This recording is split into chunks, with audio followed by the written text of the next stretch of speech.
Muy buenas tardes. Iniciamos este encuentro saludando a las autoridades que hoy nos acompañan, a quienes presiden esta ceremonia, Su Excelencia Monseñor Cristian Contreras, Obispo Auxiliar de Santiago, y al doctor Ignacio Sánchez, Rector de la Pontificia Universidad Católica de Chile.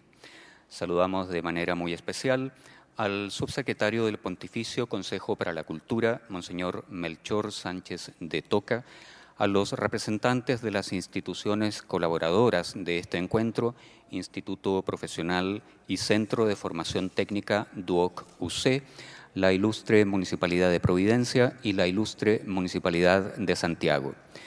Queremos dirigir un particular y fraternal saludo a los representantes de otras confesiones religiosas que han podido estar con nosotros esta tarde.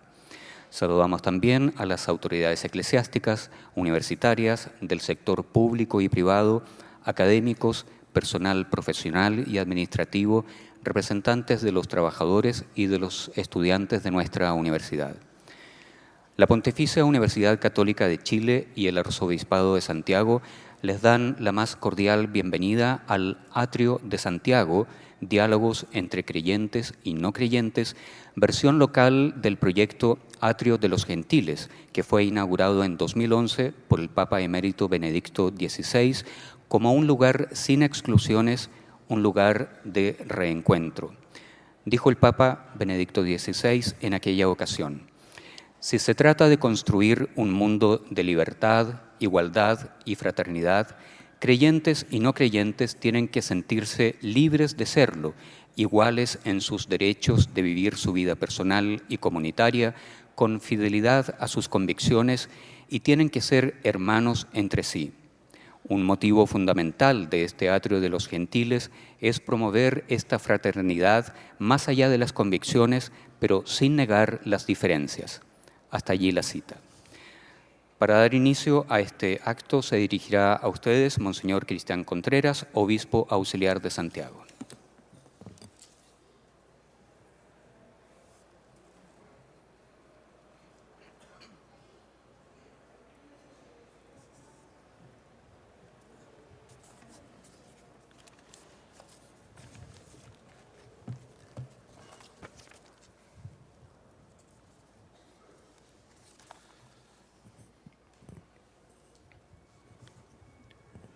Muy buenas tardes. El Arzobispado de Santiago y la Pontificia Universidad Católica de Chile, patrocinados por el Pontificio Consejo para la Cultura y la Ilustre Municipalidad de Santiago, nos han convocado a un triduo dialogal llamado el Atrio de Santiago. Se trata de un cenáculo de encuentro entre creyentes y no creyentes. No es un hecho inédito, es una tradición plurisecular de la cultura judeo-cristiana. Es parte irrenunciable de nuestra misión eclesial promover los espacios para que la persona humana no abandone la pregunta acerca de Dios y su relevancia para la vida personal, social y para la generación de una cultura auténticamente humana.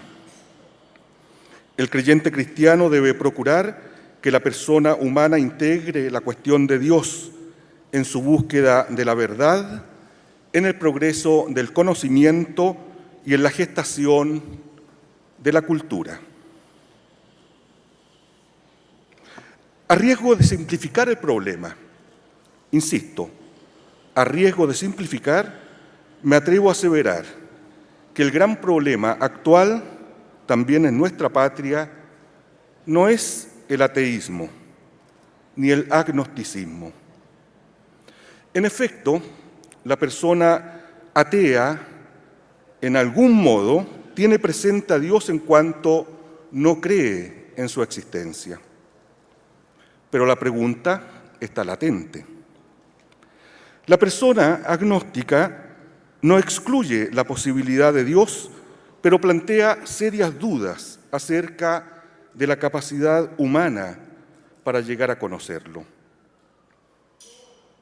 Lo preocupante, a mi modo de ver, es el indiferentismo religioso, es decir, la exoneración, sic ex simpliciter, de Dios como posibilidad de sentido para la persona humana y su vida social. Esta y otras razones hacen que, para quienes confesamos la fe cristiana desde nuestra identidad católica, nos resulte relevante promover instancias de diálogo y de escucha, donde creyentes y no creyentes nos encontremos, no necesariamente para hablar de la fe misma, sino de las consecuencias prácticas que ella conlleva en vistas al bien común. En este campo hay muchos lugares de encuentro. Ejemplo de ello han sido notables diálogos, como los del expresidente del Senado italiano, el honorable Marcello Pera y el cardenal Joseph Ratzinger, los del semiólogo Umberto Eco y el cardenal Carlo Maria Martini. Ejemplo de ello fueron también nuestras mesas de diálogo con motivo del Bicentenario, organizadas por nuestra Iglesia. Y lo es actualmente el ideal de la misión territorial, que tiene como lema que Chile sea una mesa para todos. Por eso me viene a la mente la exhortación de San Pablo. Hermanos, todo cuanto hay de verdadero, de noble, de justo, de puro, de amable, de honorable, todo cuanto sea virtud y cosa digna de elogio, todo eso tenedlo en cuenta. Con esta convicción, el Papa emérito Benedicto XVI impulsó una iniciativa pastoral novedosa para los actuales tiempos, el atrio de los gentiles. Novedosa, pero no inédita. En efecto, ya antes de Cristo, en el renovado Templo de Jerusalén, el atrio de los gentiles fue un lugar que toda persona podía visitar y permanecer sin distinción de raza, lengua o nación. Era un espacio de encuentro como este cenáculo. No escondía su realidad de ser un locus sacro, donde la persona humana y Dios se encontraban. Inspirado en esta noble iniciativa, la Pontificia Universidad Católica de Chile ha convocado al primer atrio de Santiago, lugar de encuentro para creyentes y no creyentes. Queremos dialogar desde diversas disciplinas sobre problemáticas que debe enfrentar la persona humana hoy día. Y todo esto queremos hacerlo desde algunas convicciones, como por ejemplo las artes y la belleza como huella del Dios creador, la libertad de conciencia como patrimonio de la humanidad, la paz como vocación común de las grandes religiones al servicio del bien común de la sociedad. Pero por otra parte, el atrio de Santiago es la coronación de un camino y al mismo tiempo el inicio de un itinerario pastoral. Por ello, los diversos encuentros que se han realizado durante el año, denominados Camino hacia el atrio de Santiago, han querido ser la preparación para este acontecimiento que hoy se inaugura. Queremos que este atrio sea un lugar de encuentro y de diálogo, un espacio de expresión para quienes no creen y para los que se hacen preguntas sobre su fe. Para los cristianos se trata de escudriñar los signos de los tiempos y descubrir las semillas del Verbo. Concluyo con 3 breves reflexiones dirigidas a los creyentes cristianos a modo de provocación. El Papa Emérito, nuestro Papa Emérito, Benedicto XVI, al convocar el Año de la Fe, hace un análisis sin anestesia de la situación de la fe en la cultura odierna. Nos dice en el documento Porta Fidei: mientras que en el pasado era posible reconocer un tejido cultural unitario, ampliamente aceptado en su referencia al contenido de la fe y a los valores inspirados por ella, hoy no parece que sea así en vastos sectores de la sociedad a causa de una profunda crisis de fe que afecta a muchas personas.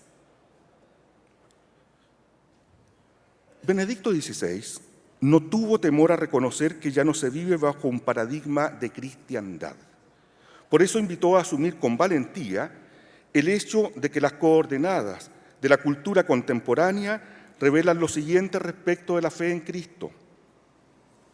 Con frecuencia es negada, no es unificadora de la cultura, sus valores ya no son universalmente aceptados, muchas personas viven una crisis de fe. Segundo, Dios es misterio, pero no es misterioso.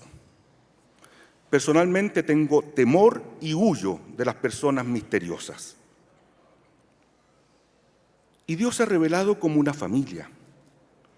Y por eso me gusta citar estas afirmaciones sorprendentes del Papa Juan Pablo II en su primer viaje fuera de Italia, el 28 de enero de 1979, en la Conferencia de Puebla. Dice así: se ha dicho en forma bella y profunda que nuestro Dios, en su misterio más íntimo, no es una soledad, sino una familia, puesto que lleva en sí mismo paternidad, filiación y la esencia de la familia, que es el amor.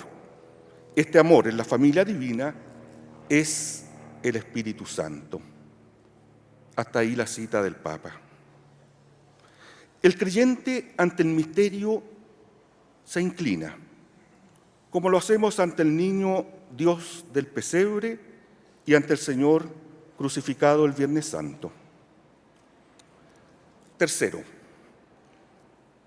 a Dios nadie lo ha visto jamás. Es la sentencia absoluta de San Juan en la conclusión del prólogo de su Evangelio, versículo 18. Nadie ha visto a Dios jamás, pero agrega que el Hijo único que está en el seno del Padre, Él lo ha contado.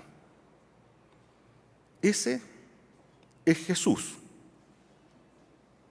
En palabras de San Pablo, imagen visible del Dios invisible. Y en oración de Benedicto XVI, Jesús, rostro humano de Dios, rostro divino del hombre. Jesucristo es la exégesis de Dios, en palabras del mismo San Juan.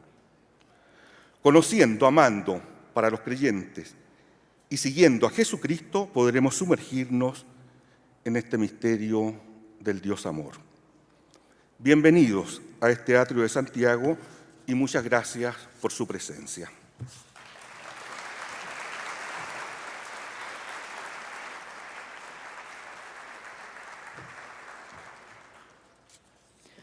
Agradecemos a Monseñor Cristian Contreras por sus palabras.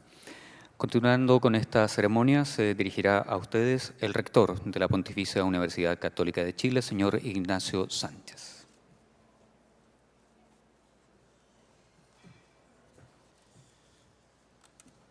Muy buenas tardes a todos. Muchas gracias por estar aquí acompañándonos en este atrio. Quisiera saludar a Monseñor Cristian Contreras, agradecerle su presencia, a Monseñor Melchor Sánchez de Toca, subsecretario del Pontificio Consejo para la Cultura, al Padre Cristian Roncagliolo, vicegran canciller, a todos los miembros del Consejo Superior de nuestra universidad, muy especialmente a los rectores de universidades que nos acompañan hoy día, autoridades de otras casas de estudios, representantes de iglesias y comunidades religiosas que nos acompañan hoy, expositores, agradecerles su presencia acá, invitados especiales, académicos, estudiantes, profesionales, administrativos de nuestra comunidad universitaria. Señoras y señores, quisiera en primer término dar la más cordial bienvenida a este primer encuentro del Atrio de Santiago que ha organizado la Iglesia de Santiago en conjunto con nuestra universidad, con el fin de crear una nueva instancia de diálogo entre creyentes y no creyentes. Agradezco a sus organizadores por todo el trabajo realizado para hacer realidad estas jornadas en que conversaremos en distintos lugares de la capital sobre la trascendencia del arte, el diálogo interreligioso, la libertad de conciencia y medio ambiente, para finalizar este domingo con el espectáculo Luz de Luz frente a la catedral, y en el que podremos cantarle a la esperanza y a la alegría junto a un coro de más de 2000 voces. Esta iniciativa de la Iglesia de Santiago y de nuestra universidad es la primera de este tipo en Latinoamérica. Como decía Monseñor Contreras, el objetivo de este Atrio de los Gentiles, que fue propuesto por el Papa Benedicto XVI, es abrir un espacio de diálogo y expresión de la sociedad, una ventana al mundo, a la cultura contemporánea, que nos ayude a escuchar las voces que allí se manifiesten en temas de interés común. Es un camino al encuentro de la verdad, una instancia de reflexión sobre las humanidades, las ciencias, las artes en el mundo de hoy. La idea ha sido abrir un espacio al cual toda la comunidad pueda acceder, donde todos abran sus corazones y sus mentes al otro que les habla y así poder ayudar en la construcción de una sana convivencia en nuestro país. Conversaremos sobre problemáticas fundamentales para el hombre de nuestro tiempo, como son la sustentabilidad, las artes y la belleza como huella del Creador, la libertad de conciencia como patrimonio de la humanidad y la paz como un destino común de las grandes religiones. También, dentro de las legítimas diferencias, buscaremos evidenciar desde la academia los elementos comunes que nos permitirán profundizar sobre los temas de la convivencia humana para poder asumir con responsabilidad los desafíos de nuestra sociedad. La iniciativa impulsada por Benedicto XVI ha encontrado también un fuerte eco en su sucesor Francisco, al demostrar en la práctica la importancia que le atribuye al diálogo, al salir al encuentro de los más alejados y sentarse en la mesa con los no creyentes, con la invitación que les hace a los católicos a bajar a los balcones, llegar a la plaza, al patio, al atrio, donde pueda conocer al otro, a la persona que piensa distinto y poder así buscar caminos de unidad que nos lleven a hacer de este mundo un mejor lugar para vivir. Hace un par de semanas me referí en la prensa al tema del diálogo, el respeto y el bien común, algo tan necesario en este periodo de debate nacional y en medio de un proceso electoral. Dialogar sobre la base de la razón, el respeto y el bien común se hace urgente en nuestro país. Se trata entonces de elementos que deben guiar la convivencia democrática. Si la sociedad en su conjunto sigue estas formas de relación, podremos escuchar, ponernos en la situación del otro y comprenderlo, considerarlo como un prójimo, como un par digno de toda nuestra consideración. De esta manera, los intereses particulares dejarán espacio al bien común, al mejor y mayor orden social, en que la centralidad y la dignidad de la persona sea el elemento orientador y diferenciador. Anhelamos un diálogo que permita reconocer los puntos de encuentro y la necesidad de desarrollar con libertad, con verdad y responsabilidad la construcción del bien común en una sociedad más justa, más solidaria, inclusiva y preocupada de los más vulnerables. Con este atrio de los gentiles que hoy se abre a la comunidad, queremos poner a la universidad y a la Iglesia al servicio de la convivencia en la paz. Nos interesa entonces consolidar la confianza y la esperanza en el otro, fomentar la reflexión, dar a conocer nuestros sueños, sentarnos juntos a la mesa para comer del mismo pan que alimenta nuestro espíritu. Queremos invitar a todos los hombres y mujeres de buena voluntad a este espacio de diálogo para la búsqueda de la verdad y el bien común. En definitiva, queremos que este atrio se convierta en una antesala del diálogo y de la verdad. Esta tarde el tema central es la trascendencia en el arte, para lo cual contaremos con la participación de dos artistas de mucho renombre. Don Vittorio Di Girolamo, licenciado en Arte por la Universidad de Roma, arquitecto, dramaturgo y documentalista, y don Mario Toral, licenciado en Arte por la Escuela de Bellas Artes de París, pintor, grabador y fotógrafo. Va a moderar este diálogo el profesor Roberto Farriol, licenciado en Arte por la Pontificia Universidad Católica de Chile y actualmente director del Museo de Bellas Artes. La belleza en el arte, en la naturaleza, en la vida misma, nos acerca a la verdad y por eso se hace trascendente. Nos encamina al encuentro con los demás. Como lo dijo el Papa Benedicto XVI en su reunión con los artistas en el año 2009, quisiera citar, ellos son los custodios de la belleza. Tienen la posibilidad cierta de hablar al corazón de la humanidad, de tocar la sensibilidad individual y colectiva, de suscitar sueños y esperanzas, de ampliar los horizontes del conocimiento y del compromiso humano. Cierro la cita. Y luego en ese encuentro que se desarrolló en un lugar de la mayor trascendencia para el arte occidental, como lo es la Capilla Sixtina, rodeado de la obra de Miguel Ángel, Benedicto XVI fue iluminador con sus palabras al decirle a los artistas que, cito, la auténtica belleza abre el corazón humano a la nostalgia, al deseo profundo de conocer, de amar, de salir hacia el otro, hacia más allá de sí mismo. Si aceptamos que la belleza nos toque íntimamente, nos hiera, nos abra los ojos, entonces redescubrimos la alegría de la visión, de la capacidad de comprender el sentido profundo de nuestro existir, el misterio del cual somos parte y del cual podemos obtener la plenitud, la felicidad, la pasión del compromiso cotidiano. Cierro la cita. Hoy día vamos a profundizar en este tema del arte, en la esperanza de comprender mejor la trascendencia de la belleza como un camino hacia la verdad. Quisiera invitarlos a compartir con sus corazones, sus mentes, en este atrio de los gentiles que hoy se inaugura y que abrimos a toda la sociedad chilena. Muchas gracias por su participación y su presencia esta tarde.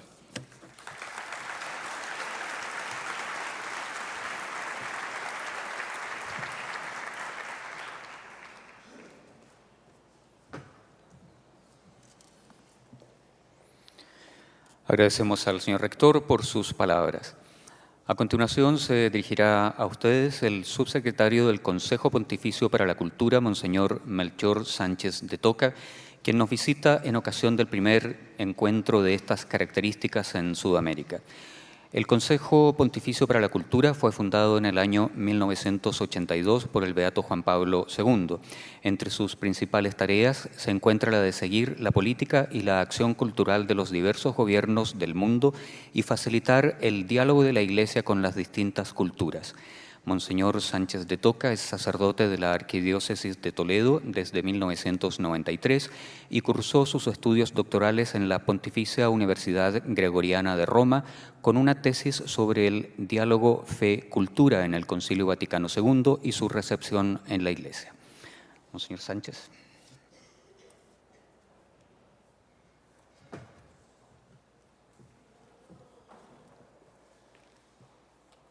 Distinguidas autoridades, queridos amigos, les traigo esta tarde el mensaje del cardenal Gianfranco Ravasi, que es el presidente del Consejo Pontificio de la Cultura, que ha querido enviarles y me ha pedido que les lea esta tarde.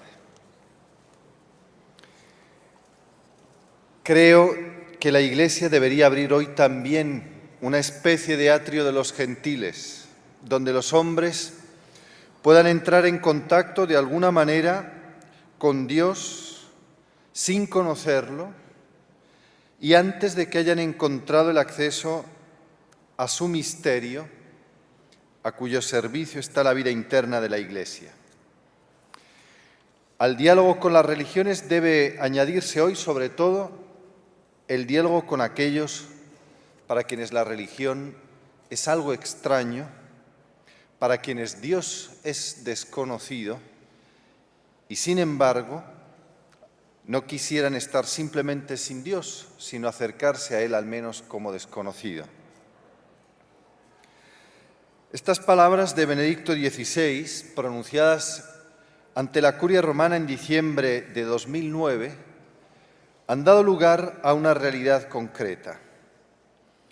Una serie de encuentros bajo el denominador común de atrio de los gentiles, para entablar un diálogo serio y respetuoso con quienes no creen o se declaran ateos. El acontecimiento inaugural tuvo lugar en París, en 3 lugares emblemáticos cada uno por motivos diferentes, de ese espíritu que ha marcado la historia del pensamiento europeo y occidental contemporáneo: la Sorbona, la UNESCO, la Academia de Francia. Sin embargo, el símbolo usado por el Papa acaso no sea transparente para todos. ¿Qué realidad evoca el atrio de los gentiles?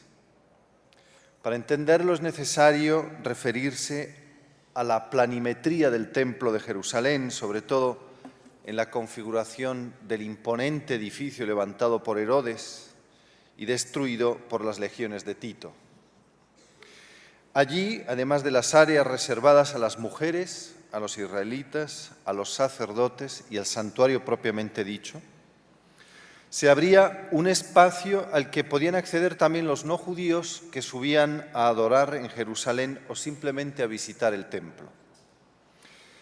Este era el atrio de los gentiles, es decir, de las gentes, los pueblos no judíos que desde una perspectiva judía aparecían como paganos, como no creyentes. La prueba de la existencia de este recinto especial se halla en una lápida con una inscripción que reza textualmente: «Ningún extranjero penetre más allá de la balaustrada y del muro que rodea el área sacra. Quien fuere sorprendido será causa para sí mismo de su muerte». Este símbolo de apartheid y de separación sacra, que era el muro del atrio de los gentiles, ha sido cancelado por Cristo, que desea eliminar las barreras para un encuentro en armonía con los dos pueblos.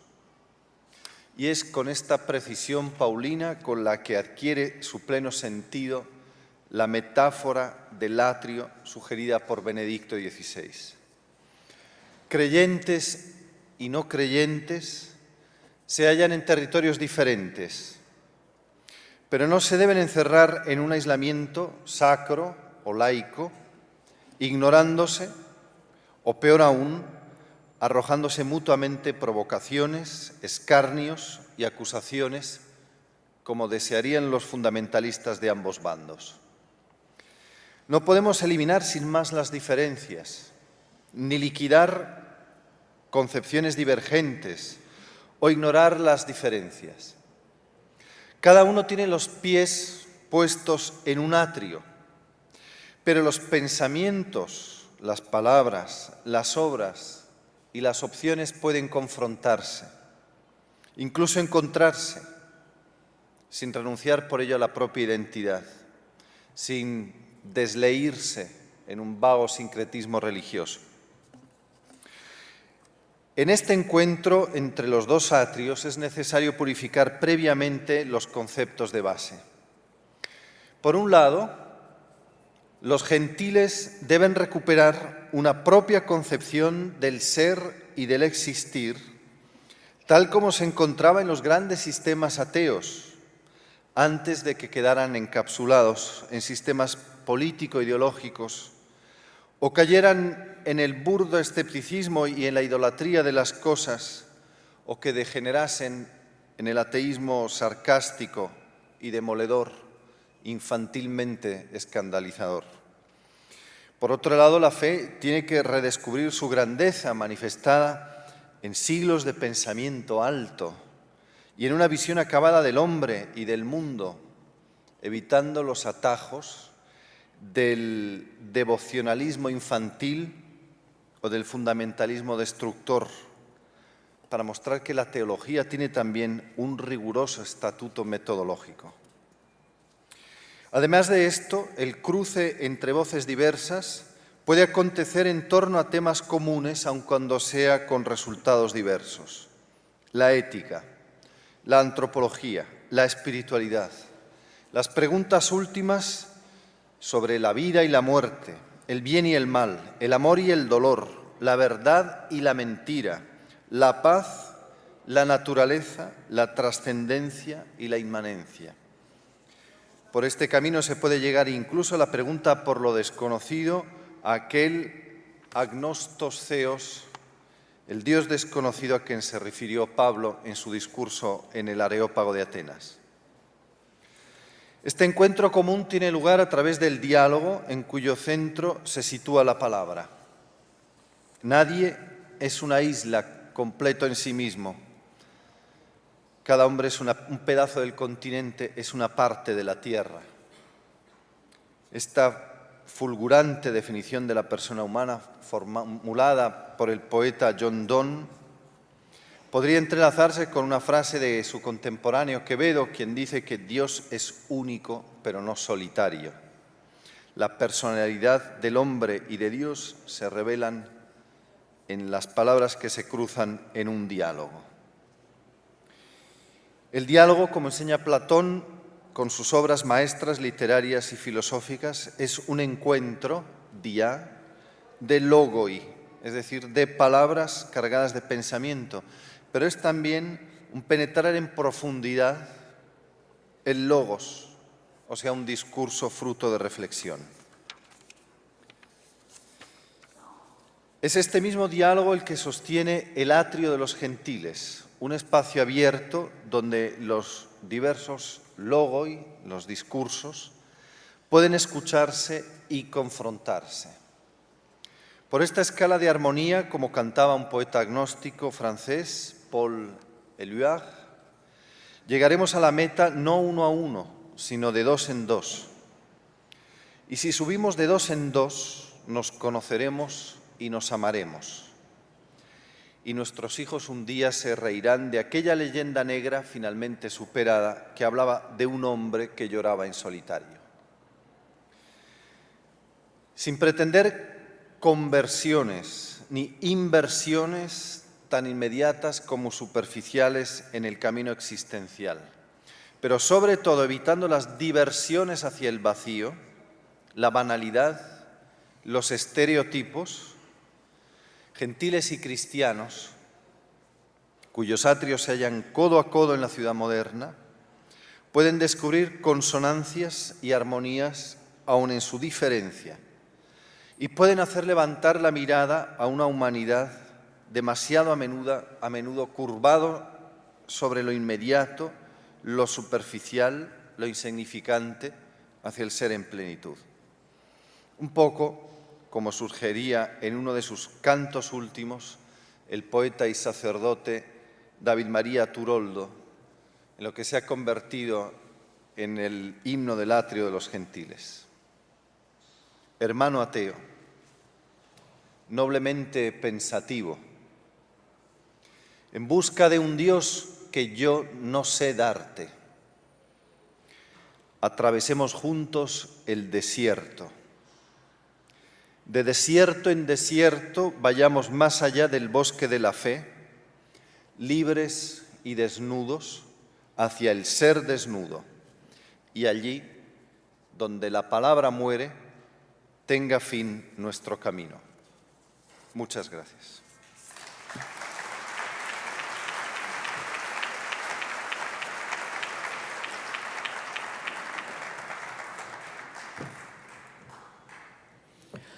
Agradecemos a Monseñor Sánchez de Toca por sus palabras. A continuación, la Orquesta Barroca Música Mundana presentará el concierto para violín número 4 en fa menor, opus 8, Invierno, de Antonio Vivaldi.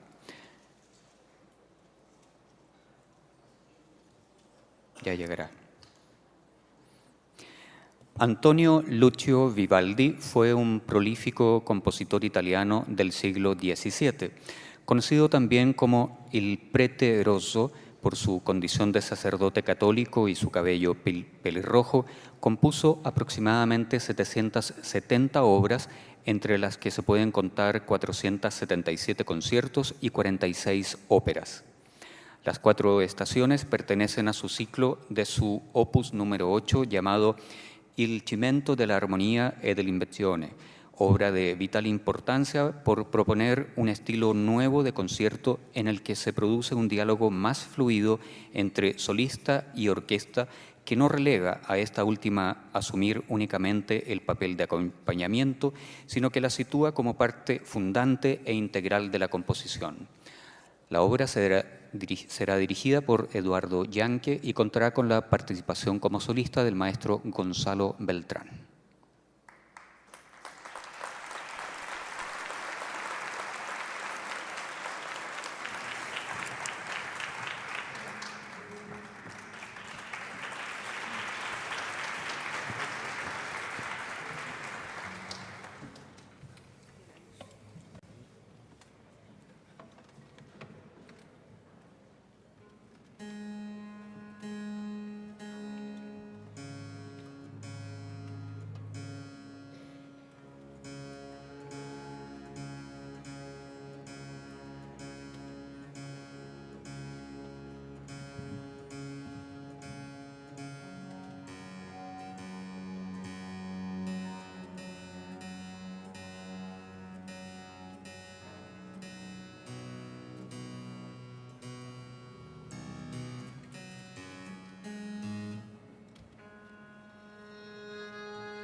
Agradecemos a la Orquesta Música Mundana, a su director Eduardo Yanque y al solista Gonzalo Beltrán por esta interpretación. Es hora entonces de iniciar el primer encuentro de este atrio de Santiago, cuyo nombre es Trascendencia en el arte, en el que se dialogará acerca del origen del arte y la belleza. Como ya adelantó el señor rector, la mesa será moderada por el profesor Roberto Farriol, artista visual y profesor de la Facultad de Artes de nuestra universidad. El profesor Farriol, además, se desempeña como director del Museo Nacional de Bellas Artes. Su línea de investigación y creación la inició en la pintura, derivando a principios de los 80 al videoarte. Profesor Farriol. Muchas gracias. ¿Se escucha bien? No. ¿No? ¿No se escucha? Ahora sí. Distinguidas autoridades, señores y señores, hoy abrimos este espacio de intercambio de ideas sobre la trascendencia en el arte. Espacio que busca un encuentro del sentido del trascender en el arte. Trascender y arte, ambas nociones complejas, por cierto. Por una parte, trascender, es decir, ir más allá, es el permanente deseo de todo ser humano, más allá de la cultura, época o creencia sobre la vida y sobre la muerte. En cuanto al arte, no cabe duda lo enriquecedor de hablar sobre las distintas visiones o límites, si es posible definirlo, instalados en la sociedad a lo largo de la historia. Este programa de inclusión de las diferencias, Atrio Santiago, nos permite aprender a escuchar. En consecuencia, es un espacio que propicia aprender a respetar al otro en sus diferencias. Por cierto, el aprender de cada uno de nosotros es importante, ya que en el atrio todos tienen algo que aportar, en la medida que cada experiencia es única, incomparable e irrepetible. Permítame hacer una breve presentación de nuestro invitado. Tengo el honor de presentar a Vittorio Girolamo, muy conocido por todos nosotros, por cierto. Ya sabemos que es un artista, un arquitecto, una persona integral. De literatura, de arquitectura y del arte en general se puede hablar muchísimo de Vittorio, fundamentalmente también sobre grandes trabajos que ha hecho sobre el rescate y lecturas del arte, fundamentalmente en documental sobre Miguel Ángel. Gran parte de la vida de Vittorio ha sido destinada a la cultura. El aporte, el estar acá, realmente es un honor para nosotros poder compartirlo. También a Mario Toral, también muy conocido por todos nosotros, pintor, escritor, muralista, fundador de escuelas, pintor y también escritor. Ha hecho sus propias publicaciones y también ha interpretado desde su perspectiva como artista y como escritor relatos. Quiero también, en síntesis, decir que para mí es un gran honor ser moderador de estas dos grandes personalidades de la cultura nacional y en este encuentro lo que buscaremos justamente es una lectura de cada uno de ellos en torno a esta temática que hoy día abordaremos. Le doy la palabra primero a Vittorio Girolamo para que se desarrolle. No sé si se oye bien.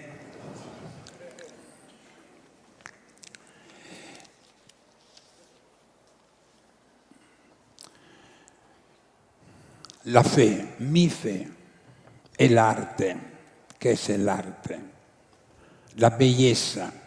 ¿Cómo hablar de esto? Muy sencillo. Mi experiencia. ¿Cómo? Cuando yo vi la belleza. ¿Cómo la he definido? ¿Qué pregunta me hice? Como yo soy de los cristianos que en el fondo han tenido la fe de repente, aquí tengo una lectura. La lectura que me revelaron la belleza, el origen de la belleza, su significado. y el arte. El primer texto es un texto que es muy poco comentado.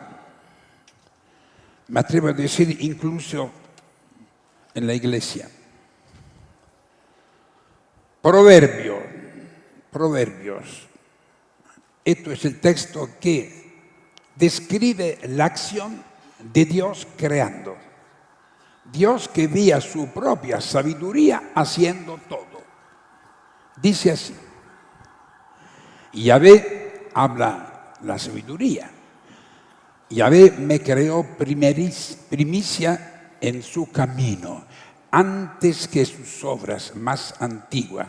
Desde la eternidad yo fui fundada, desde el principio, antes que la tierra, cuando no existían los abismos, yo fui engendrada. Y de pronto, el texto lo acorta, por supuesto, de pronto esta sabiduría empieza a jugar. Y entonces la sabiduría habla con Dios y dice, yo era todos los días su delicia, jugando en su presencia, en todo tiempo. La creación fue juego, delicioso. Basta ver una sola flor, es un juego maravilloso. Y agrega algo más que se refiere a nosotros. Jugando yo por el orbe de su tierra, y mis delicias están ahora con los hijos de los hombres. Nosotros también vamos a deleitarnos jugando, imitando la sabiduría que ha creado. Primer texto que siempre leo a mis discípulos. Y efectivamente lo confirmó Cristo, pues. Camina con algunos apóstoles y se detiene y mire estos lirios, miren los lirios. Considerad que los lirios no trabajan, no hilan, pero yo os digo que ni Salomón en toda su gloria se vistió como uno de ellos. ¡Qué belleza! Un lirio. ¿Quién lo hizo? No sé. ¿Fue tejido, fue dibujado, fue proyectado? No, solo. ¡Qué juego maravilloso! Y después, Mateo también relata que Jesús dijo a todos nosotros, el reino de los cielos es semejante a un grano de mostaza que cogió un hombre y lo sembró en su campo. Y este grano de mostaza, que es un punto dentro de sí, lo que se confirmó con la partícula de Dios de la cual tanto se habla. Dentro de eso, de su masa, estaba todo. Y se hizo un árbol. No solo un árbol. Tan maravilloso el árbol que otros seres que eran imprevistos, los pájaros vuelan y hacen los nidos en sus ramas. ¡Qué maravilla! Un punto se transformó en eso. ¡Qué obra de arte! Además, mi maestro, Leonardo da Vinci, y un gran humanista del Renacimiento, Marsilio Ficino, repiten lo mismo. Leonardo, cuando analizó el cuerpo humano y la planta, etc., dice que todo esto es maravilloso, pero no se compara con el alma que habita dentro de estas formas.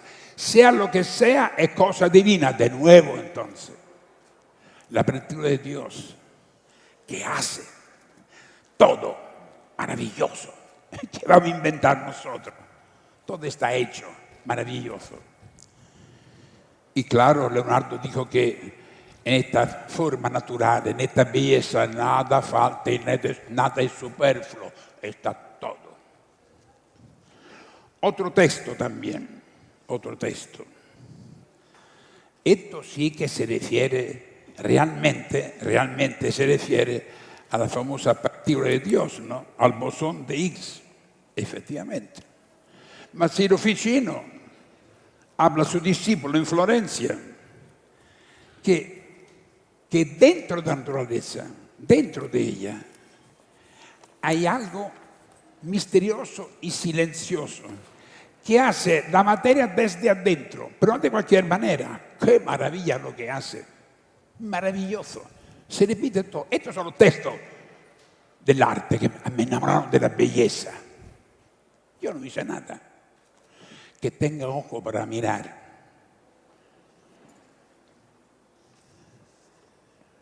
Por último,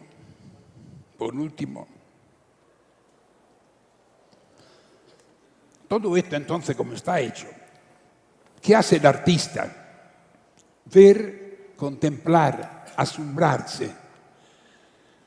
Humildemente, todo ya existe, todo es bellísimo. ¿Qué hago? ¿Lo puedo copiar? ¿Qué hago? Pero Miguel Ángel Buonarroti, cuando tuvo el famoso diálogo con sus amigos en un convento de Roma, San Silvestro en el Quirinale, dijo, un momento, no solo somos libres, todo lo vemos, todo nos sorprende, todo nos atrae, y sin embargo, cuando esto lo vemos, sucede algo. A él le sucede, a mí también. Pensamos. Y lo que nosotros pensamos son nuestras obras.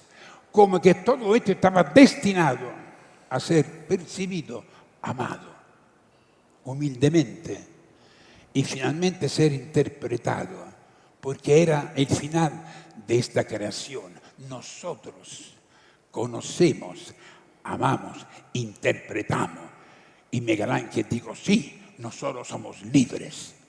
Las obras las realizamos tal como las pensamos, no como un capricho. ¿Qué significa pensar? ¿Qué es usted pensar? Tú sabes muy bien lo que es pensar. El artista piensa. Y no agrego más porque tengo mucho texto. Es suficiente esto. Es suficiente, ¿no? En este mismo instante, en mi casa, en mi jardín, que todos mis amigos admiran, es un gran parrón. Fuera de mi dormitorio hay 2 maceteros inmensos con flores blancas y flores rojas. Cuando empieza a llegar la primavera, yo toda la mañana salgo ahí en pijama y miro si hay un botón. Sí, sale una cosita chiquitita. La anoto ahí quiero verlo durante una semana. No me doy cuenta si de noche se mueve. A la semana, a las 2 semanas, es una flor maravillosa. Yo esto lo vivo continuamente. Entonces, este famoso atrio debería ser realmente un lugar de encuentro. No solamente con aquellos que creen como yo. Aquellos que no creen. Aquellos que no han visto la belleza. Y decir solamente lo que nosotros queremos como un don de Dios, porque la fe no se debe a que somos inteligentes. La fe llega, es un don, es un don. Lo que yo vi, lo que yo he leído, además de leer, yo recibí un don, me di cuenta. Entonces, tenemos un deber también, los artistas, de decir esto, de hablar de esto. Yo estoy agradecido solamente para esto, no digo nada de nuevo, para poder escoger estos textos, leerlo y manifestar mi fe en ello. ¡Qué maravilloso! Dios juega su Leticia, que ha preparado para nosotros. Es que poco lo recuerdan muchos sacerdotes. Cielos nuevos y tierras nuevas. ¿En qué consiste lo nuevo que nos espera? Sigue creando. Y Jesús, con él, sigue creando. Un artista que tiene fe no puede anticipar. Ni siquiera Bruegel, Bosch, etc. pudieron hacerlo. ¿Cómo es? ¿Cómo es? Miguel Ángel, digo en varios sonetos, no puedo. Lo que puedo yo manifestar en el juicio final, todos los hombres que son todos iguales, No hay emperadores, no hay pontífices, no hay pobres, no hay ricos, todos disfrutan por esto. Que encuentran al final no solamente un castigo de un juez, se van a enfrentar con la verdad, con la realidad real, verdadera. Esto no quiero, como yo tengo pocos minutos y lo sé, respeto eso, así que me corto. Creo que pasé el cuarto de hora, ¿no es cierto o no? Sí, ¿no es cierto? Te paso a ti la voz.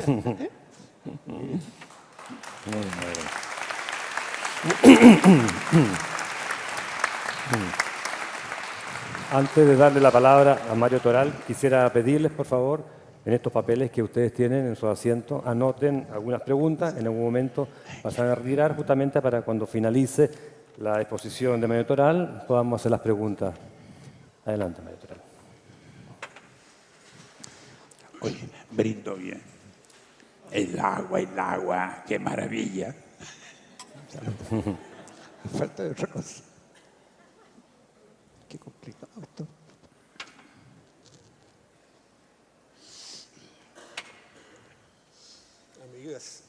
Amigos,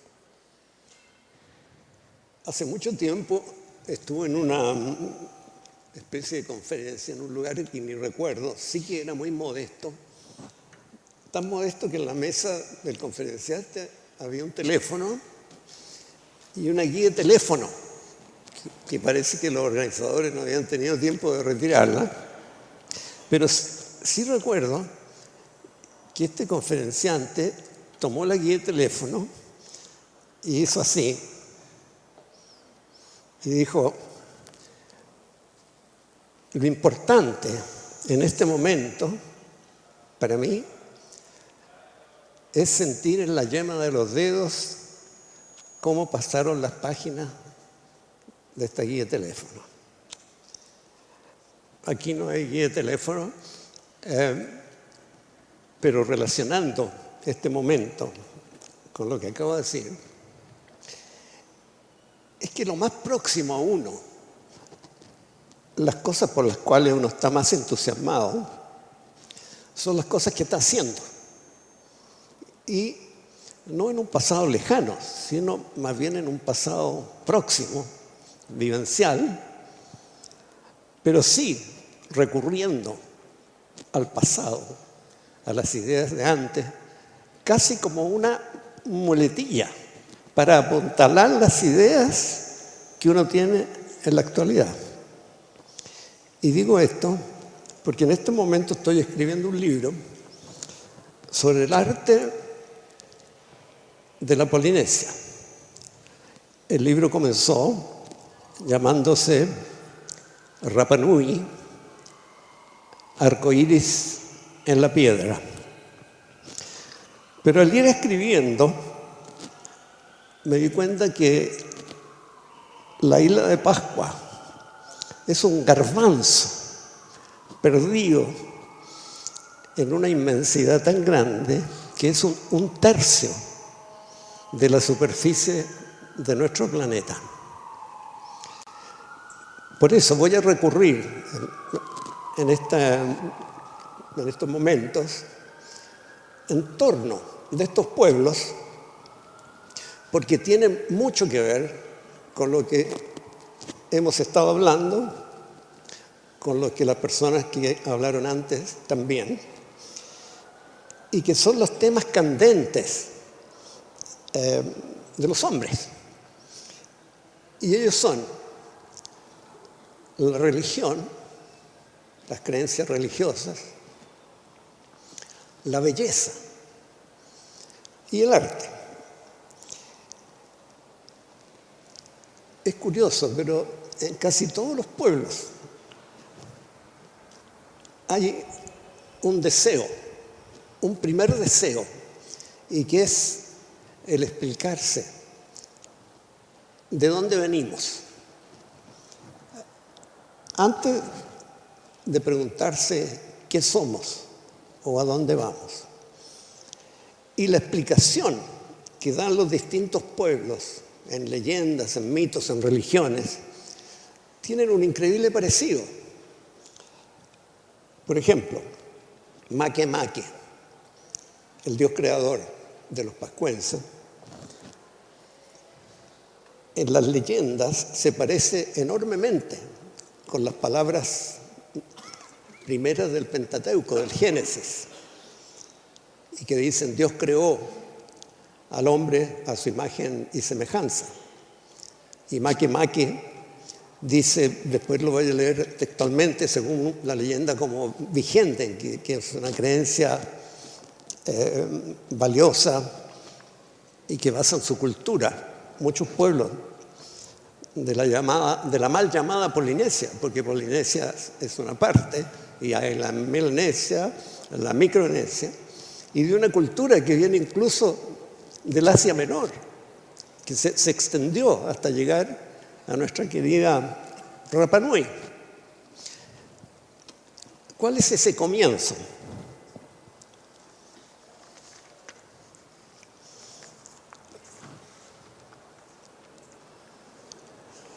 Antes voy a leer cómo es el comienzo en otro pueblo de los llamados primitivos, que es un término peyorativo que no tiene nada que ver con la sofisticación que tiene el arte de esos pueblos.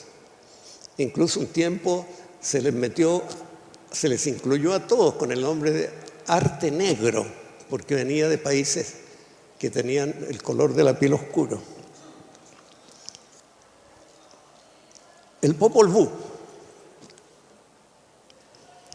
¿cómo dice sobre la creación del mundo? En un comienzo nada existía, y luego un orden y una creación comenzaron a existir.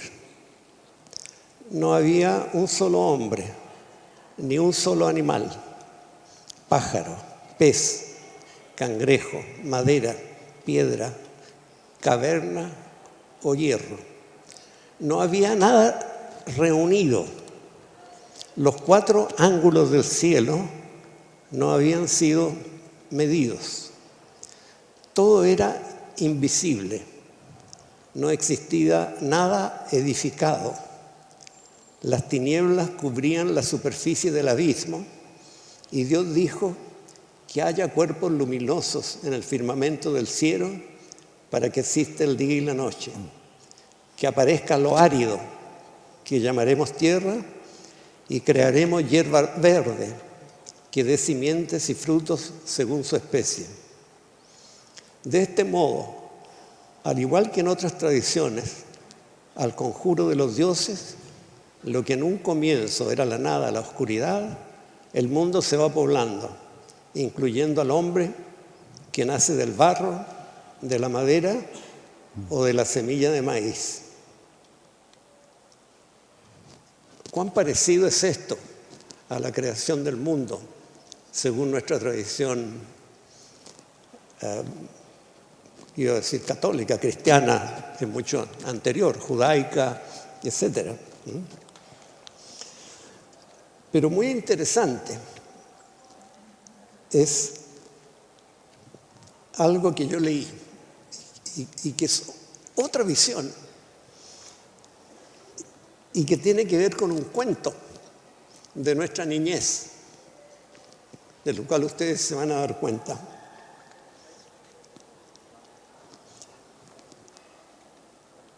En el comienzo,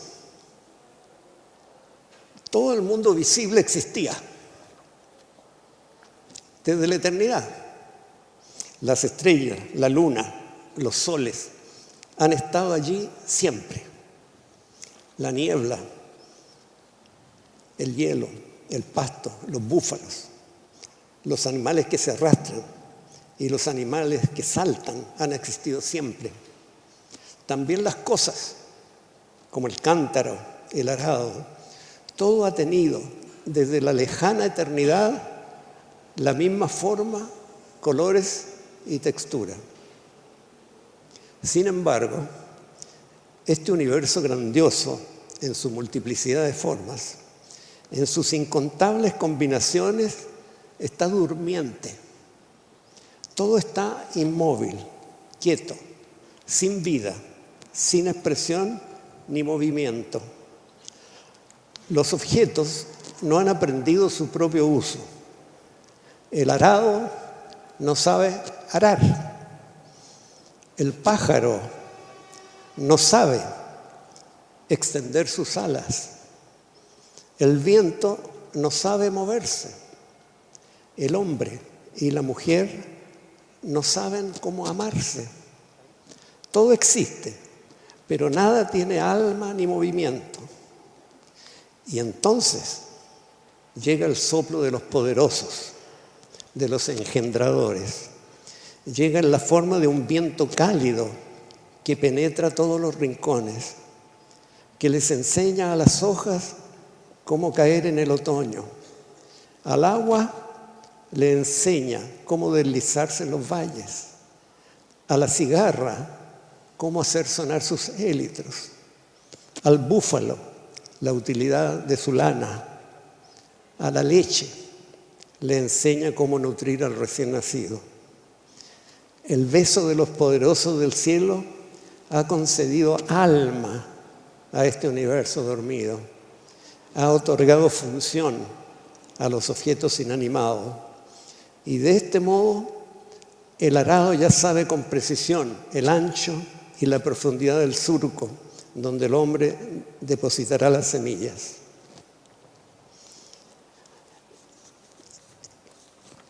Quería hacer notar. Quedan 5 minutos. Quería hacer notar lo significativo de las religiones en cuanto a la creación,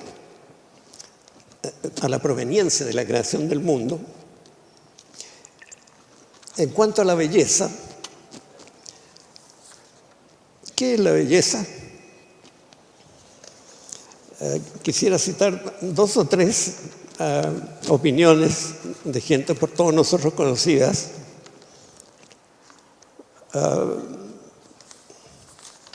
Por ejemplo, Picasso relaciona la belleza con el arte, siendo que en los pueblos estos llamados étnicos, la palabra arte no existe, ¿la verdad? El filósofo Lacan, que dice que el arte es recordar la niñez. O André Breton, el creador del surrealismo, que el arte es cuando el niño señala y nombra las cosas. Es decir, el niño es un pequeño creador.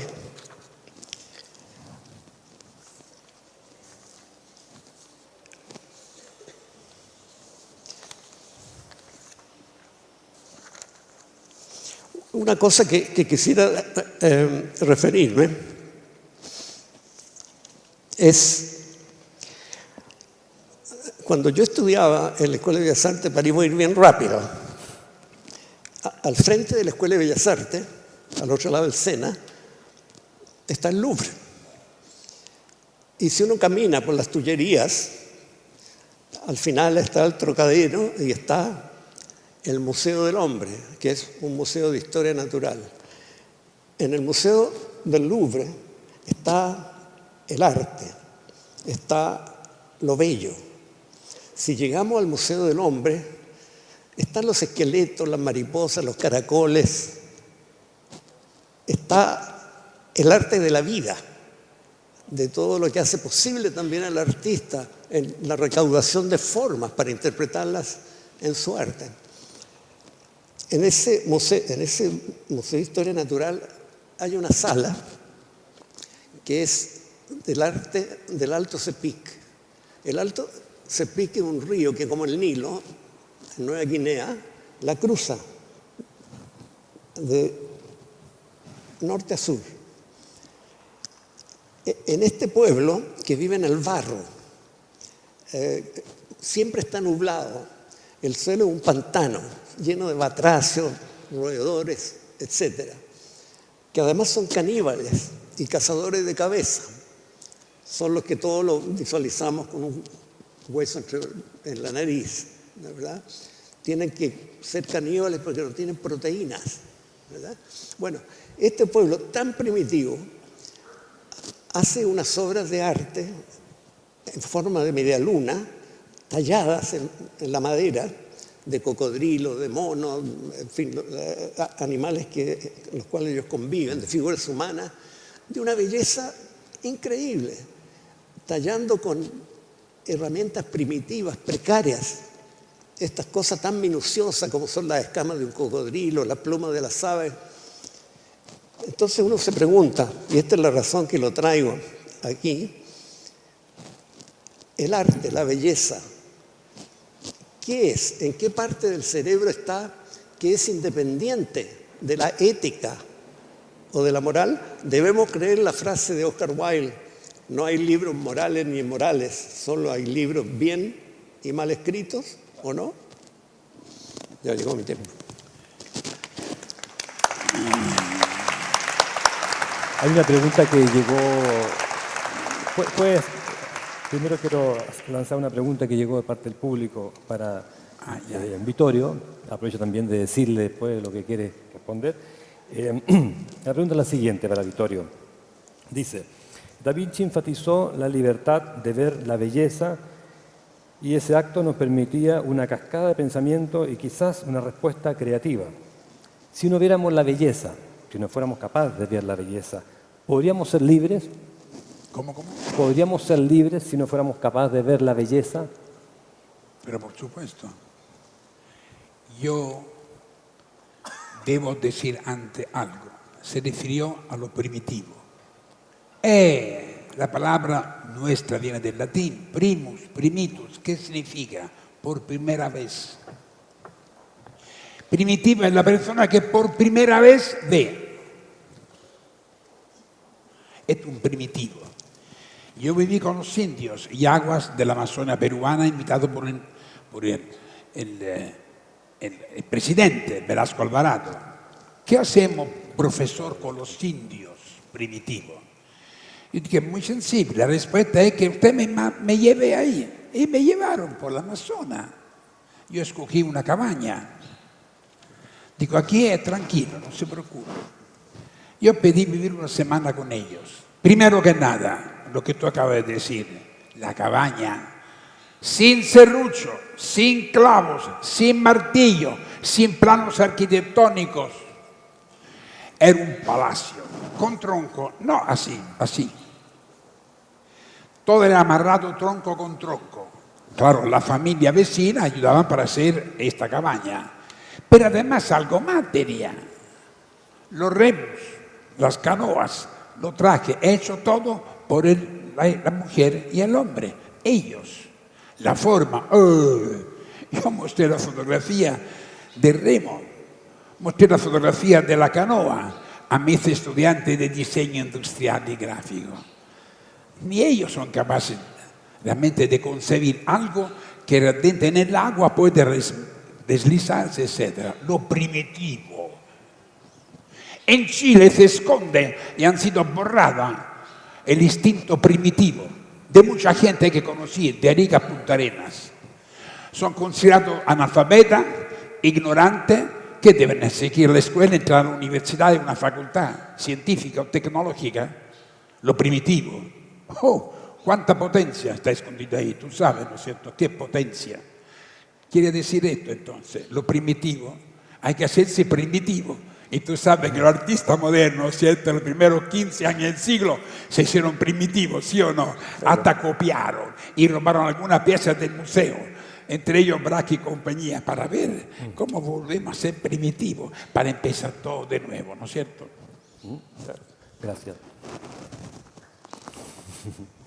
Una pregunta para Mario Toral. ¿Qué acontecimientos de sus vidas marcaron o definieron su arte?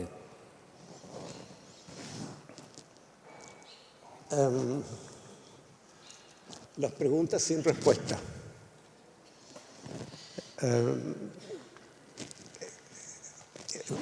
Miró tiene una frase bien contundente que suena un poco como rimbombante, pero que uno, si la relee, él dijo: la decadencia del arte comenzó en las cavernas, en el arte de las cavernas. ¿Qué quiere, por lo menos, qué veo yo en esta frase?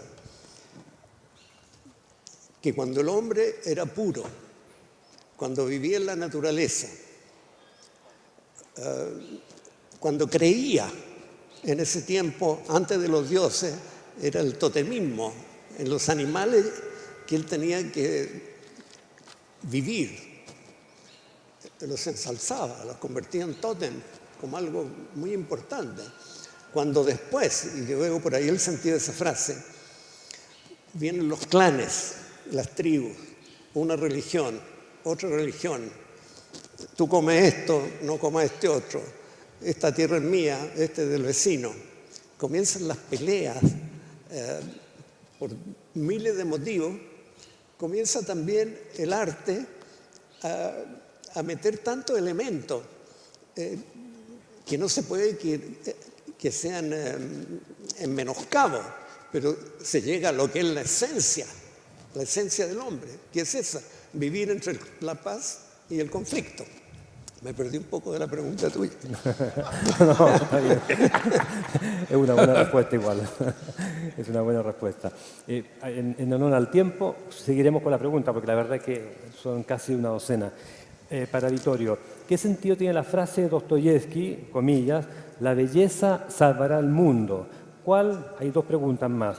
¿Cuál es la relación entre belleza y bien? ¿Belleza ahí? Y bien. Y bien. El bien. Y la última pregunta, ¿nos hace mal la fealdad? La fealdad. La fealdad. Bueno, en el Evangelio hay una parte en que se dice Cristo y apóstoles, etcétera, anuncian que ya los escorpiones y las culebras, ¿no es cierto?, nos dañarán y nosotros podemos caminar sobre ellos, etcétera. Pero a la vez hay que decir que San Francisco de Asís fue llamado en Gubbio, por el pueblo de Gubbio, un pequeño pueblecito, hay un tremendo lobo. ¿Qué? Devora a los niños, entran a casa. ¿Qué podemos hacer? Es feo, es terrible. San Francisco, que tenía ojo para ver la naturaleza, como nosotros todavía no aprendemos a mirarla, quizás. Digo, no se preocupe, ¿dónde está? En el bosque. Cuidado, no, yo voy solo. ¿Cómo solo? Tiene que ir armado. Alguien, no, yo y el lobo. Y dice la crónica de momento que San Francisco llamó lobo, y salió un lobo como lo hay en los Apeninos italianos, de allá acá. Se acercó y le dijo sencillamente, no sabía italiano el lobo, ¿qué estás haciendo? Hermano lobo, no te da vergüenza. ¿Por qué muerden a los niños? Entiendo, tienes hambre. ¿Por qué no lo cuenta? Entonces, no te preocupes, te va a dar carne todos los días. No te preocupes, ven conmigo. Y el lobo fue, y llegó a la puerta del pueblo. Y la gente dijo, no puede ser. Entonces dijo, lo que pasa es que tiene hambre, dele de comer. Y dice el texto después, desde ese día el lobo se paseaba por toda la casa de Gubbio, entraba y salía y protegía a los niños, con los cuales jugaba. Esta es la fealdad del lobo, qué increíble, ¿no? San Francisco, debe conocer el Papa San Francisco, seguramente sabe el asunto del lobo, de Gubbio. Sí, muchas gracias. Para Mario Toral, la siguiente pregunta. Dice, no todos tienen especial sensibilidad artística. ¿Crees que el artista tiene la vocación y misión especial de anunciar la belleza y el amor en el mundo de hoy? Bueno, yo creo que el hombre no puede vivir sin la belleza. Ahora, definir qué es la belleza es imposible, porque ¿qué tiene en común un dibujo de Botticelli, por ejemplo, con un hueso humano tallado de este pueblo que yo acabo de describir? Es difícil, entre un cuadro expresionista de Bacon, por ejemplo, con una de las ilustraciones de un libro de horas del Duc de Berry, que es como la armonía perfecta. ¿Qué hay en común? Es imposible. Yo creo que la única, para mí, no definición, pero aproximación, es que la belleza está en el que mira. Él la ve como belleza. No es que haya un concepto de belleza, sino que la persona al mirar la relaciona con su vida, con sus deseos, con su proyección hacia el futuro, con miles de emociones, sentimientos, y crea, cuando ve algo que está cerca de eso, dice, esto es bello, porque está próximo a él. Quisiera contar algo, porque como pintor, uno tiene que ser coherente con lo que dice y lo que hace. Una gran experiencia para mí fue hacer ese mural de la Universidad de Chile, que yo creo que casi todos lo han visto. Para comenzar, yo iría haciendo una división un poco simplista, pero verdadera, comparándolo con la poesía. Hay una poesía lírica que acerca del romanticismo, de los sentimientos personales, ¿no, verdad? Y hay otra poesía que es épica, que escribe sobre los movimientos de la civilización, sobre grupos de personas que pensaron lo mismo. Y creo que la palabra épica corresponde, ¿no, verdad? Entonces, en el caso, por ejemplo, de muchas cosas en común que hemos tenido con Vittorio, relacionado con este gran artista que fue Miguel Ángel, ahí hay un caso notorio, simbólico, perfecto, de una gran poesía épica que va desde el comienzo de la creación del mundo. ¿Quién no recuerda Dios creando a Adán? O todas esas imágenes, tanto del Nuevo Testamento como los profetas posteriormente, o el juicio final, ¿verdad? En mi modesta colaboración, participación de una aproximación a este tipo de arte, uno se ve confrontado con tantos acontecimientos y aún poniéndolos solamente en nuestro país. Pero hay miles de episodios. Ahora, ¿cuál de ellos hacer de esos miles de episodios?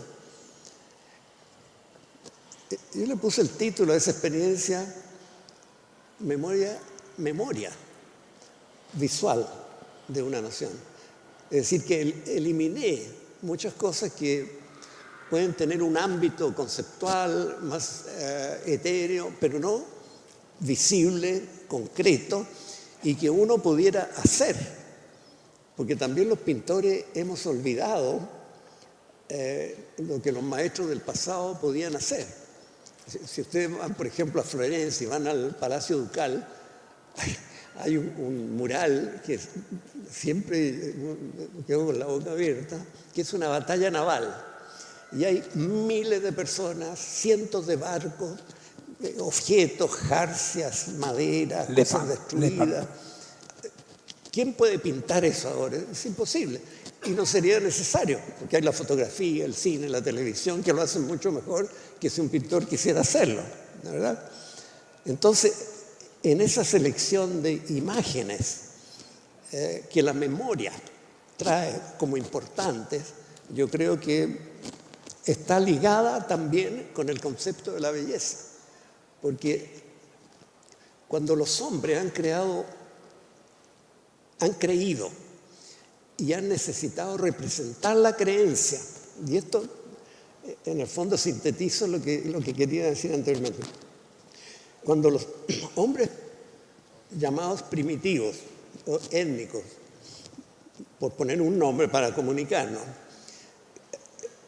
creen algo, quieren hacerlo en forma visible para comunicarse. Pero esa forma visible, sea de barro, arcilla, mármol, jade, hecha con cuerda, un caracol tallado, sea el material propio de ese lugar, la autenticidad del material, tiene que tener algo que provoque un diálogo, una admiración, un aditivo a lo abstracto de una creencia. Y al hacer esa simetría, esa armonía, belleza, llamémosla, la comunicación, se hace la comunicación. Y el hombre se siente atraído y se introduce. Y todas las religiones, casi no hay religión que no tenga imágenes. Por lo menos yo no conozco, ¿de verdad? De algún modo tiene imágenes. Pueden ser no imágenes humanas, pueden ser geométricas, pero todos la tienen, ¿verdad? Muy bien, ¿quiere decir algo?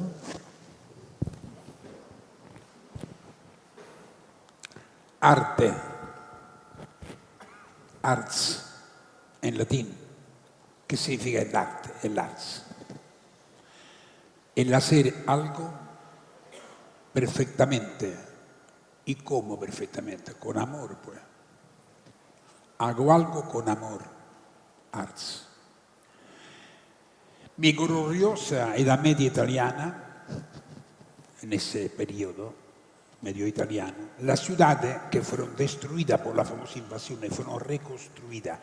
¿Quién la reconstruyó? ¿Quién la proyectó? ¿Quién? ¿Arquitecto? ¿Urbanista? No. ¿Quién es? Los ciudadanos. Cada uno digo, yo pienso eso, yo pienso esto otro, hazlo.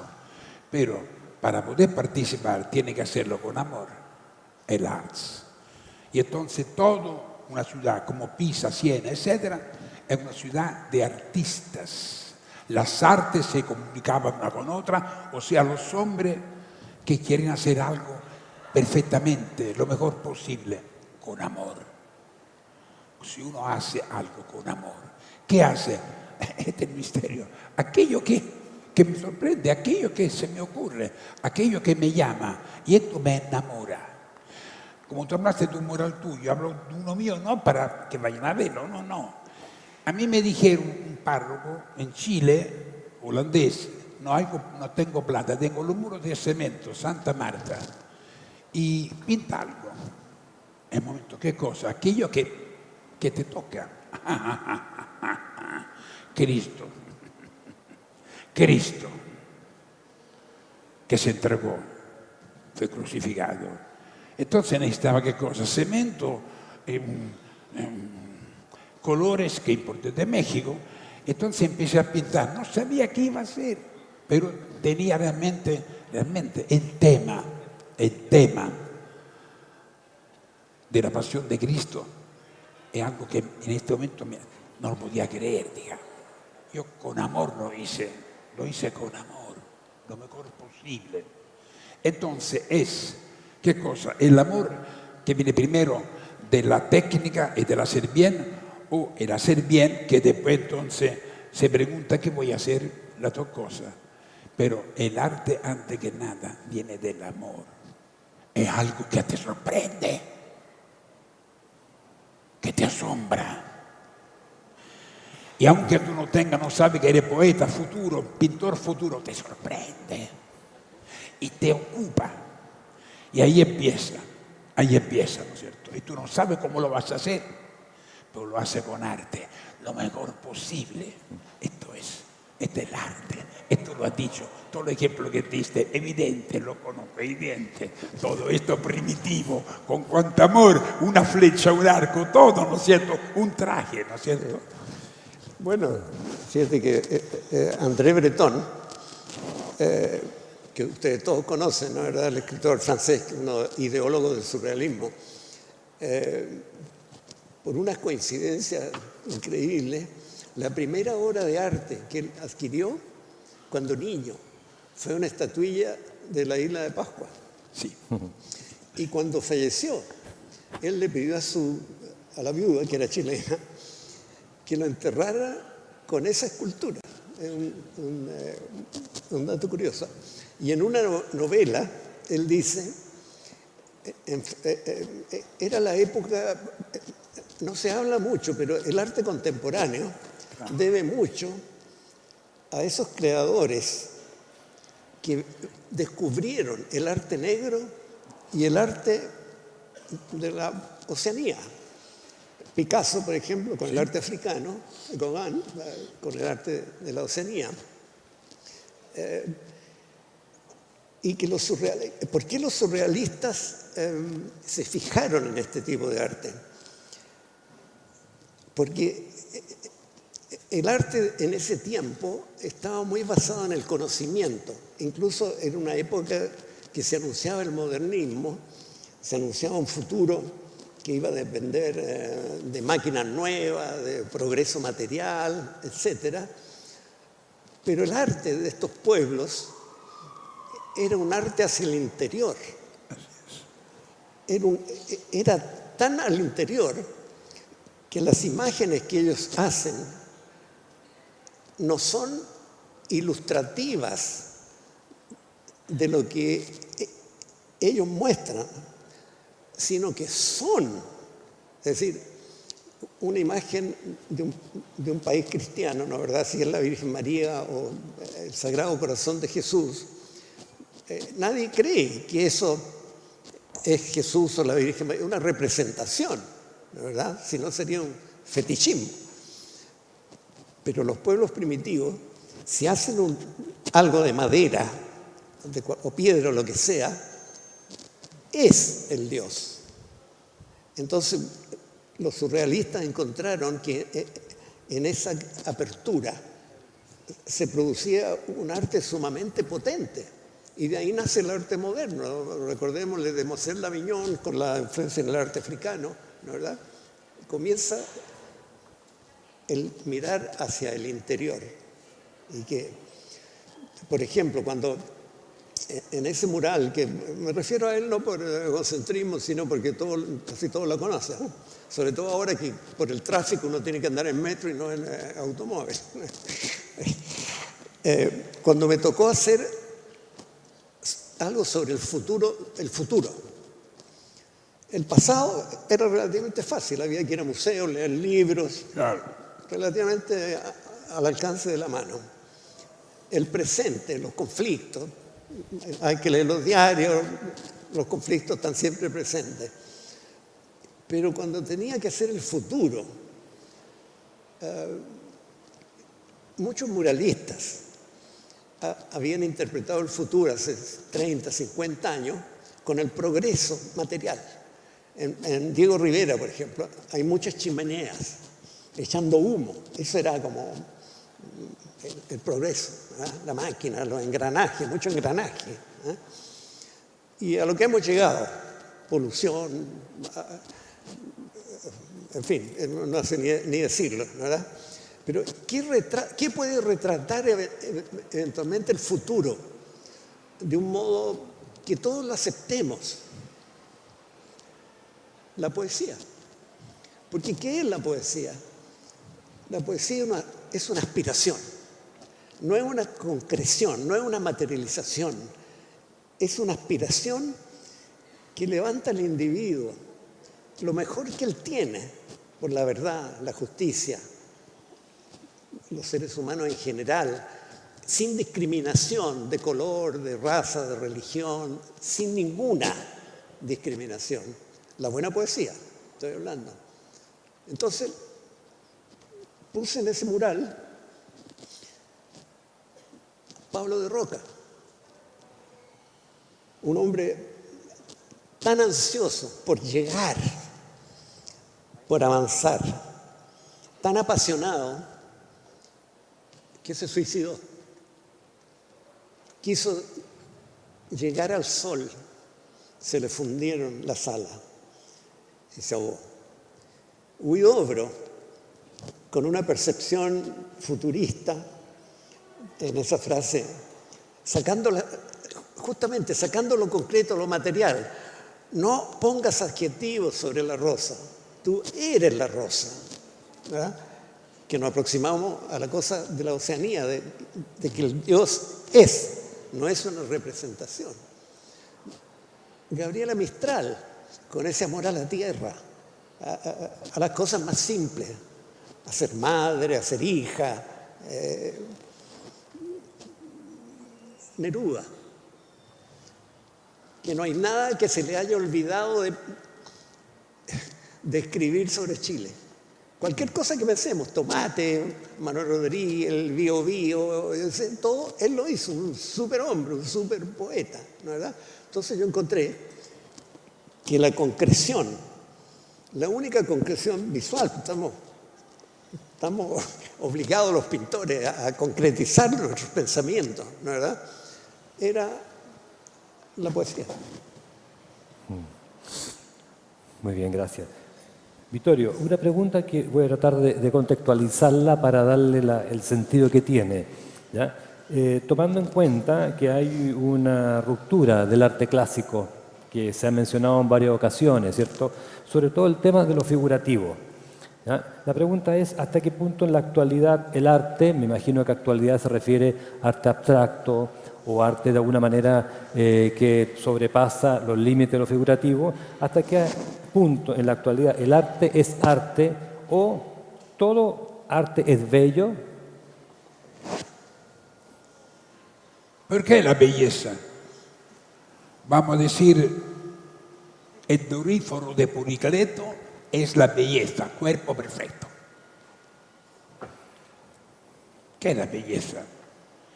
La belleza segura es un lirio del campo que señaló Jesús. Empezamos por ahí. Aquello que fue creado jugando, un juego. Ahí está la belleza. La belleza.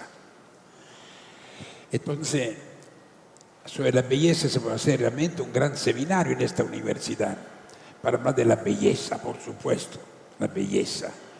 Son palabras españolas traducidas del latín y del griego con significados iniciales que después fueron poco a poco modificándose. La belleza, aquello que me enamora, aquello que me sorprende, que me enamora. ¿Cuántas veces he visto matrimonio donde ella es bellísima y él es feo? O él es bello y él es tan fea, te casaste con ella. ¿Dónde está la belleza? ¿Qué fue aquello que atrajo a una persona? Él a ella, ¿qué fue? Cómo miraba, cómo hablaba, cómo pensaba, cómo actuaba. ¿Qué es la belleza? ¿Qué es la belleza? Querido chileno, yo soy italiano, yo sufro mucho. Tenemos chilenos, la inmensa mayoría, dice, no tienen casa. No saben dónde habitar, no cabemos en Santiago. Conozco a tantos hombres y tantas mujeres humildes que vivían en Aysén, en Puerto Aysén, en Coyhaique, por ahí, en esta parte, llorando porque tenían que irse, porque no podían seguir viviendo. Cómo amaba la belleza del paisaje, cómo amaba el marido que había hecho esta casita solito, y lo con todo amor. Digo, van a perder esta belleza, por esto lloran. ¿Qué es la belleza? Aquello que nos enamoró, aquello que realmente amamos de verdad. Entonces llegan mis alumnos, profesor, entonces también un hombre que ama a otro hombre, esta es la belleza. ¿Qué tiene que ver? No dije eso. Aquello que sorprende, que me atrae. Yo no lo hice, estaba ahí. Y esto me sobrecoge, me atrae. Y tanto lo miro que poco a poco me enamoro de esto. Y esto es el origen de mi obra, ojo, de mi obra. Que haré con arte, lo mejor posible, con amor. Ahí está la belleza. Si este país no promueve la capacidad creativa del pueblo anónimo, que quiere habitar este maravilloso país y que puede imaginar él solo, con otros compadres, el pequeño pueblo, la pequeña casa, etc. Hoy día no hay pescadores que arreglan los botes de sus abuelos que hicieron. Y dice, era muy hermoso. Hazlo entonces, la belleza. Aquello que nosotros necesitamos, ¿por qué? Porque fuimos llamados con amor, amamos, ahí está la belleza. Lo bello es esto, lo que amamos, que nos conmueve. y hay tanto veneno, especialmente por los programas de televisión. Porquería, perdone que lo diga, una porquería, una vergüenza, perché non hay ningún canal que diga, ¿usted cree que hay belleza en este mundo? ¿Usted cree que tiene un destino una persona humana, aunque sea miserable, pobre y anónimo? Y digo, no, se tiene un destino, por supuesto que sí, pero esto no es noticia. No es noticia, don Vittorio, hay cosas más importantes. Y hacen los sabios, como la última cena de Leonardo, no, niñita bonita y hombre que se viste como quiere, para discutir que la Pepa o el Pipo se miran, se pelean, etc. ¿Qué porquería esta, por favor? Hay tanto que comunicar. Y ojalá este seminario sea para esto, para que realmente transmitamos el misterio del arte y de la fe.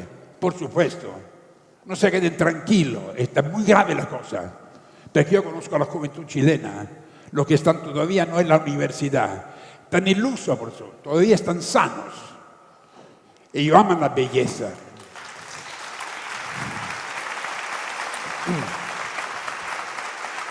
Gracias, Vittorio. Gracias, Vittorio. Bueno, tengo acá, yo creo que dos docenas de preguntas que va a ser imposible responder, así que hay el tiempo limitado y solamente quisiera hacer la última pregunta a Mario. Una pregunta que tiene que ver con lo que se ha hablado hasta ahora, la belleza, ¿cierto? La interpretación de la belleza del plano del amor, del plano también de la entrega, pero aquí hay una pregunta muy concreta. Yo diría más bien, yo le agregaría que debería ser un poco ejemplificadora o didáctica. Pregunta, ¿ha renunciado el arte contemporáneo a la belleza? Y yo te pediría que dieras algún tipo de ejemplo, si es así o no es así.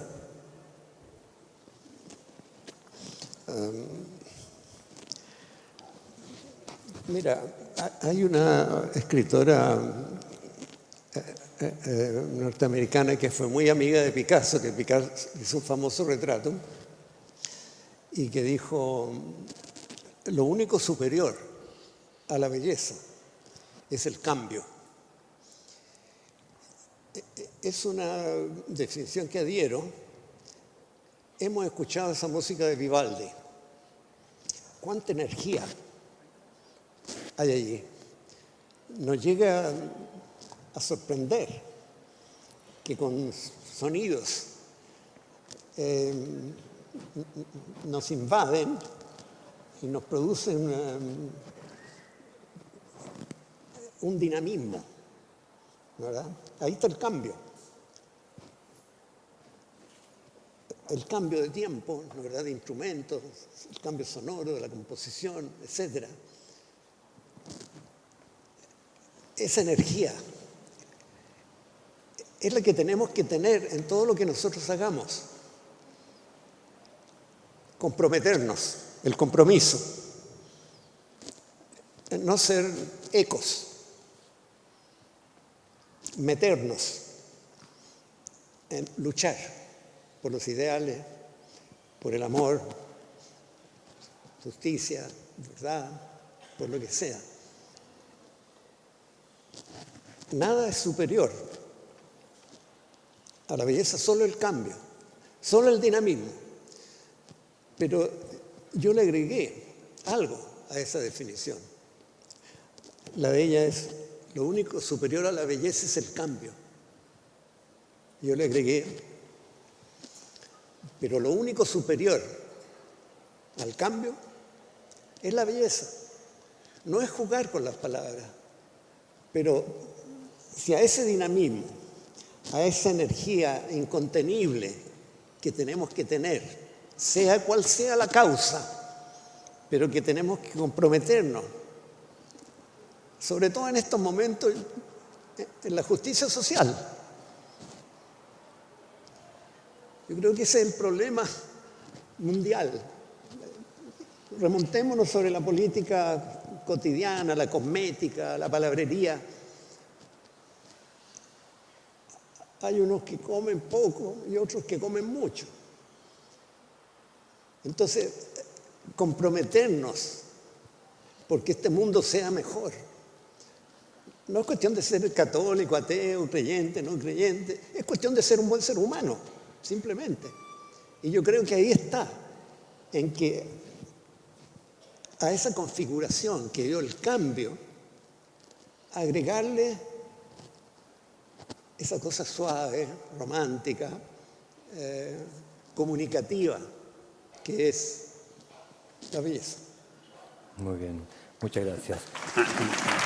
Quiero agradecer la participación de Vittorio Iovamo y también de Mario Toral. Me siento muy satisfecho de haber sido moderador. La verdad que no hay que moderar a dos personas tan ilustres y con tanta experiencia en el ámbito artístico, en el ámbito humano y trascendental también del arte. Creo que se ha cumplido la misión de dar a conocer aquella dimensión del arte que muchas veces no está en la obra, sino en el autor. Y en este caso, aquí han hablado personas, hemos hablado de la belleza y también hemos hablado del amor. Creo que son temas muy importantes. Muchas gracias. ¿Hay profesores presentes aquí o no? Levanten la mano algunos profesores. ¿Qué significa escuela? ¿Qué significa escuela? La palabra escuela, ¿de dónde viene? Scolé. ¿Qué significa scolé? Ocio. ¿Qué es el ocio? No. ¿Qué es el ocio?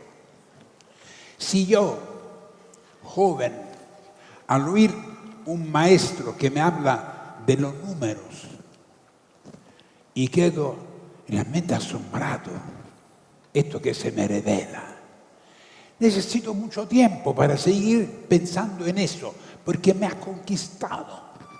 Ahí debe empezar el ocio de la reflexión, de la meditación.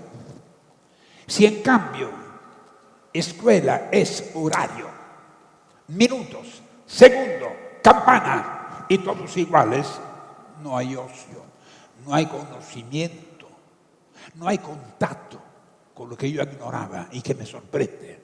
Scolé, ocio, no flojera, ocio. Tener tiempo para ver, para comprender. Hay que refundar entonces la escuela en todas partes, para que los jóvenes sean felices de enfrentarse con el misterio y tengan una comunicación fraterna con profesores, con compañeros, contemplar juntos lo que ignoraban. Esto es la scolé, el ocio.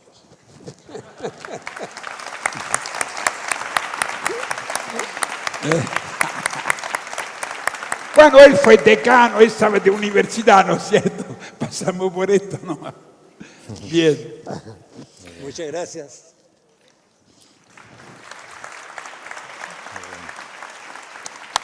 Agradecemos las reflexiones de nuestros invitados y al profesor Roberto Farriol por moderar este primer diálogo del Atrio de Santiago acerca de la trascendencia en el arte.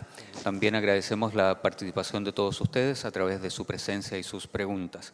Invitamos al señor rector de nuestra universidad a hacer entrega de un recuerdo a quienes han participado en este panel.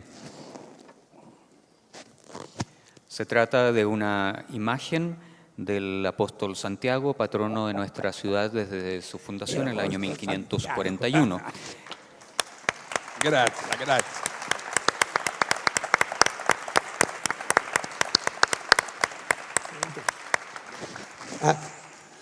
Oye, muchas gracias a ti, hombre. Muchas gracias. Muchas gracias. Gracias.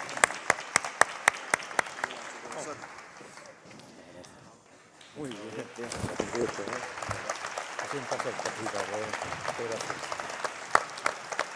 Esta imagen fue realizada por las hermanas del monasterio de Belén, de la comuna de Casablanca, y está elaborada en Qué piedra. bonita. El Arzobispado de Santiago y la Pontificia Universidad Católica de Chile les agradecen que nos hayan acompañado en esta tarde. Los invitamos a un cóctel que se va a ofrecer en el costado de este mismo patio y les recordamos que las actividades de este atrio recién se inician. Mañana a las 10 de la mañana en el Salón de Honor del Ex Congreso Nacional tendremos un encuentro acerca de la libertad de conciencia a las 10 de la mañana. También el acto de clausura se realizará en la Plaza de Armas el día domingo a las 20:30. Toda la programación de este encuentro la pueden encontrar en el sitio atriodesantiago.cl. Muchas gracias, muy buenas noches.